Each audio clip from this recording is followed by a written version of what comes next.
నమస్తే, నేను సిరి. జగన్మోహన్ రెడ్డి గారి హయాంలో మనం చూసాం ఎన్ని అవినీతి అక్రమాలు జరిగినాయో. అయితే అదే విధంగా జగన్మోహన్ రెడ్డి గారి కేసుల విషయం గురించి కూడా మాట్లాడితే, ఈయన అధికారంలోకి రాకముందే ఆయన మీద ఎన్నో కేసులు ఉన్నాయి.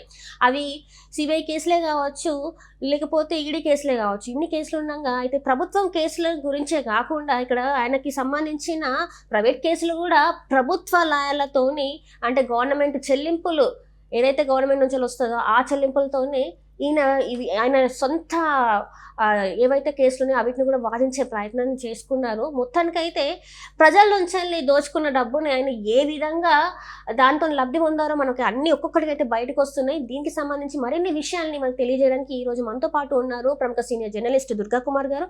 నమస్కారం సార్. నమస్కారం మసిరి, మన వీక్షకులు కూడా నమస్కారం. ఇప్పుడు చూస్తుంటే జగన్మోహన్ రెడ్డి గారు తన హయాంలో తన హయాంలో తనకు రాకముందే ఆయన మీద అనేక కేసులు ఉన్నాయి.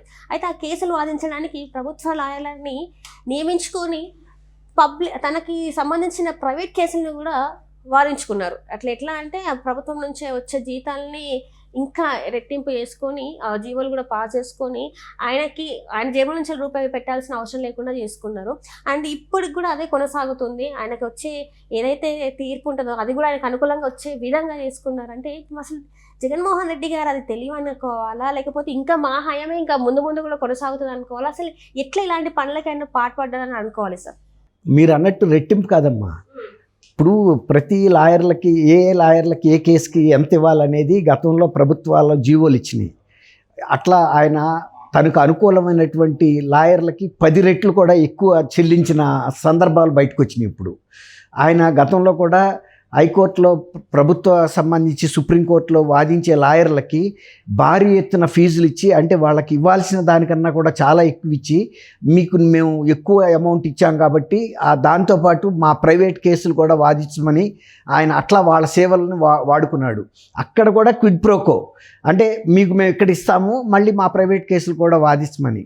ఇప్పుడు ఆయనకి ప్రైవేట్గా గతంలో కేసులు చేసిన వ్యక్తులు పొన్నవోలు సుధాకర్ రెడ్డి ఇలా వీళ్ళందరినీ కూడా స్పెషల్ ప్లేడర్లుగాను, అడిషనల్ అడ్వకేట్ జనరల్గాను నియమించుకున్న సంగతి మనం చూసాం. ఆయన కూడా నాకు అర్హత లేకపోయినా నాకు ఆ పదవి ఇచ్చినందుకు నేను కేవలం వ్యక్తిగతంగా ఆయనకి విధేయుడిని అయి ఉంటాను,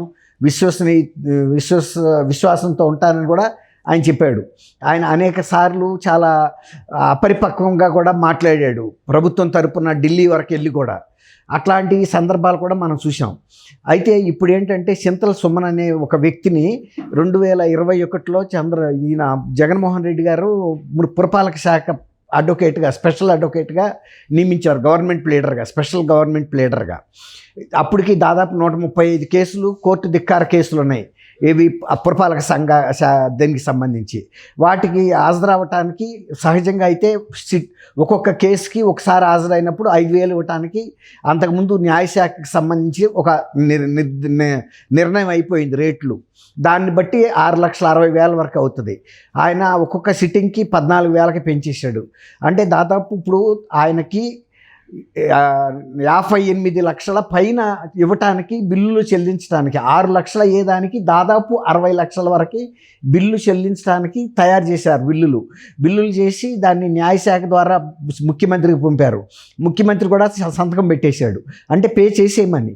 కానీ దానికి ఆర్థిక శాఖకు కూడా పంపాలి, అది ఆర్థిక సంబంధమైన అంశం కాబట్టి ఆర్థిక శాఖ చూస్తుంది ఈ ఫీజు సమంజసమా కాదా, గతంలో ప్లేడర్లకు ఎంత ఇచ్చారు, ఏ సందర్భంలో ఎట్లా ఉంటుంది అనేది వాళ్ళకి తెలుసు స్పష్టంగా 6,60,000 వరకు అవుద్దని. కానీ ముఖ్యమంత్రి ఆర్థిక శాఖ పంపకుండానే న్యాయశాఖ పంపేశారు. న్యాయశాఖ పంపినప్పుడు న్యాయశాఖ పాస్ చేయాల్సి వస్తుంది ఆ చెక్కు, ముఖ్యమంత్రి ఫైల్ నుంచి వచ్చింది కాబట్టి. ఈ టైం లోపల దీని మీద ప్రభుత్వ దృష్టి సారించారు ఆర్థిక శాఖ. ఇప్పుడు ఇంత బిల్లు వచ్చింది, అసలు దీని గురించి ఎవరిచ్చారు ఈ ఆదేశాలని తీరా వాళ్ళు ఎంక్వైరీ చేస్తే తేలింది ఏంటంటే ఇది ముఖ్యమంత్రి గారు స్వయంగా ఈ ఫైల్ మీద సంతకం పెట్టాడు. నియామకం కూడా ముఖ్యమంత్రి జగన్మోహన్ రెడ్డి గారు చేశాడు.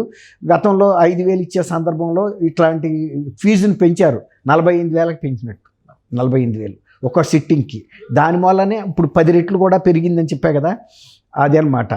అట్లా గవర్నమెంట్లో ఎక్కడ అవకాశం ఉంటే అక్కడ ఇట్లా సొంత మనుషులు, గతంలో వీళ్ళకి కేసులకు పనిచేసిన వ్యక్తుల్ని ప్రభుత్వంలో పెట్టి ప్రభుత్వ సొమ్ముని అధిక మొత్తంలో కట్టిపట్టడానికి ప్రయత్నం చేశారు. కొన్నిసార్లు సక్సీడ్ అయ్యారు.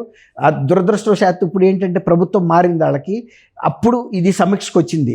లేకపోతే కనుక ప్రభుత్వమే మారకపోతే ఆ చింతల సుమన్ అనే ఆయనకి దాదాపు 60 లక్షలు అప్పడంగా ముట్టాయి. గతంలో చాలామందికి ఇట్లా ముట్టినాయి. అట్లాగే సుప్రీంకోర్టు లాయర్లకు కూడా ప్రభుత్వానికి సంబంధించిన కేసుల్లో గతంలో అనేక ప్రభుత్వ కేసులు సుప్రీంకోర్టు కూడా ఒకప్పుడు వ్యాఖ్యానించింది, మాకు వచ్చే అత్యధికమైన ప్రభుత్వ కేసులు ఆంధ్రప్రదేశ్ ప్రభుత్వం నుంచి వస్తున్నాయని.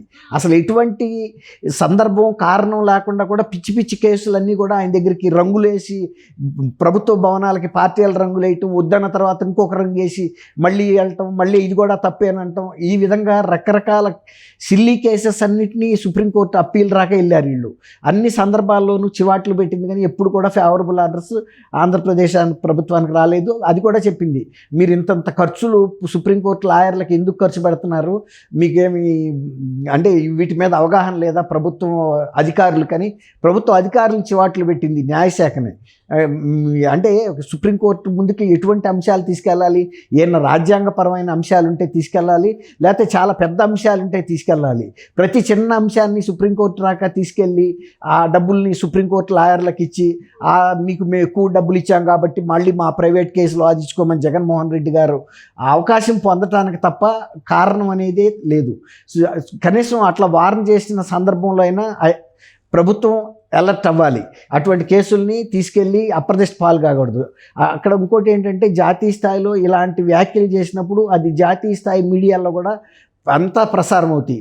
అప్పుడు ఆంధ్రప్రదేశ్ ప్రతిష్ట ఎంత దిగజారిపోయింది, ఆంధ్రప్రదేశ్ ప్రభుత్వానికి బుద్ధి జ్ఞానం లేదా, లేకపోతే డబ్బులు ఎక్కువైపోయినాయా, లేకపోతే సమయం వాళ్ళకి ఏమైనా ఎక్కువైందా, తర్వాత ఆంధ్రప్రదేశ్ ఎక్కడుంది, సుప్రీంకోర్టు ఎక్కడుంది, ఇంత దూరాభారం ఈ కేసుకు సంబంధించిన విషయాలన్నింటినీ పట్టుకుని తిరగటం, ఇక్కడ నుంచి అడ్వకేట్ జనరల్ వెళ్ళి వాళ్ళకి అక్కడ ఉండే కౌన్సిల్కి కేసు వివరాలు చెప్తూ ఉండాలి. అట్లా అనేక సార్లు వీళ్ళందరూ కూడా ఫ్లైట్లో ప్రయాణాలు చేశారు. ఇవన్నీ వృధా ఖర్చులే, అలా తెలుసు ఈ కేసులు నిలబడవని కూడా. కానీ నిర్బాణి కోసం ఏదో మేము ముఖ్యమంత్రి గారు కేసు వేయమన్నారు కాబట్టి వేసాము, వెళ్ళి చివాట్లు పడొచ్చి అక్షంతలు వేయించుకుని వచ్చి ఇవన్నీ కూడా మనం చూసాం. అంటే ఇదంతా కూడా వాళ్ళ పర్సనల్ సంపాదన కోసమే, కానీ రాష్ట్ర ప్రభుత్వ ఖజానా ఖాళీ అవుతుందమ్మా, భారీగా ఖాళీ అవుతుంది. ఒక్క అడ్వకేటు వాళ్ళకి కావాల్సిన వ్యక్తి కాబట్టి అతను సుమన్ అనే వ్యక్తికి 5,000 ఇవ్వాల్సిన చాట ఒక కేసుకి 48,000 రూపాయలు రికమెండ్ చేసి ముఖ్యమంత్రి గారు స్వయంగా సంతకం పెట్టి 6,60,000 అవ్వాల్సిన మొత్తం బిల్లుని 58,40,000 ఎంతో చిల్లరకి, అంటే దాదాపు 60 లక్షలకి 1,50,000 తక్కువ ఆ బిల్లుని స్వయంగా చీఫ్ మినిస్టర్ గారు సంతకం పెట్టాడంటేనే మీరు అర్థం చేసుకోండి. ఆ చీఫ్ మినిస్టర్ గారు సంతకం పెట్టాల్సిన అవసరం లేదు. న్యాయశాఖ బిల్లు తయారు చేయాలి, దాన్ని ఆర్థిక శాఖ పంపాలి, ఆర్థిక శాఖ సమీక్షిస్తుంది ఈ బిల్లు సమంజసమా కాదా, ఎక్కువ ఇచ్చారా తక్కువ ఇచ్చారా, ఎందుకు ఎక్కువ ఇచ్చారు అన్ని కూడా సమీక్షించి దాన్ని తగ్గిస్తుంది కూడా. ఆర్థిక శాఖ ఉందనే ఇదే ఆర్థిక నియంత్రణకి, ఖర్చుల మీద నియంత్రణకి. కాబట్టి ఆర్థిక శాఖ దృష్టికి తీసుకెళ్లకుండా దోషి పెట్టడానికి ముఖ్యమంత్రి ఏ విధంగా వ్యవహరించాడన్నది ఈ కేసు ఒక ఉదాహరణ మాత్రమే. ఇలాంటి కోకొల్లలు జరిగినాయి. ఇప్పుడు ప్రభుత్వం మారి ఇది ప్రభుత్వ దృష్టికి వచ్చింది కాబట్టి బయటకు వచ్చింది తప్ప గతంలో కొన్ని వేల కేసులు ఇట్లాంటివి అనేకం జరిగినాయి. కాబట్టి ఇది ఏమి కొత్త అంశం కాదు. ఇప్పుడు అక్కడ రిషికొండ మీద 550 కోట్ల రూపాయలు, అక్కడ 300 కోట్ల రూపాయలు సర్వే రాళ్ల మీద ఆయన బొమ్మలు వేయటానికి కానీ ఇష్టానుసారంగా పార్టీ భూములు ఇవన్నీ ఎక్కడ ఇష్టానుసారంగా దోసుకున్నారు. ప్రతి అంశంలోనూ ఏది వదల్లా, చిన్న నుంచి పెద్ద వరకు, స్టేషనరీ దగ్గర నుంచి ఇప్పుడు ఫెన్సింగ్లు వేసుకోవడానికి 12 కోట్లు కానీ ఎన్ని, ప్రతి దగ్గర సమోసాల దగ్గర నుంచి ఎగ్ పఫ్ల దగ్గర నుంచి ఏది వదిలేరు. ప్రజల సొమ్ము దోసుకోవటంలో ఆయనకి అసలు తిరుగులేదు, చేతికి ఎముక లేదంటారు చూసారా. మళ్ళీ అదే సొంత డబ్బులు అయితే ఆయన ఎవరికి కూడా ఛాయ్ కూడా ఇవ్వడని చెప్తారు. మరి అది అదే జాగ్రత్త, నేను ప్రజాధనానికి ఒక ధర్మకర్తను మాత్రమే జాగ్రత్తగా ఉపయోగించాలని ఉండాలి కదా. ఇప్పుడు రుషికొండ మీద కట్టిన భవనాలు కూడా ఇప్పుడు ప్రభుత్వానికి ఒక వైట్ ఎలిఫెంట్, శిరోభారంగా మారింది. వాటిని ఏం చేయాలో తెలియట్లేదు. నిపుణులని సంప్రదించినా కూడా వాళ్ళు కూడా దాన్ని ఎలా సద్వినియోగం చేసుకోవాలనే విషయం మీద చెప్పలేకపోతున్నారు. 1.5 కోటి దాకా వస్తుందని చెప్తున్నారు. తర్వాత ఎంతమంది సిబ్బంది కాపలా కాయాలి, ఎంతమంది సిబ్బంది ఉండి దాన్ని శుభ్రంగా కాపాడాలి, పెట్టినవన్నీ ప్రతిదీ లక్షలు.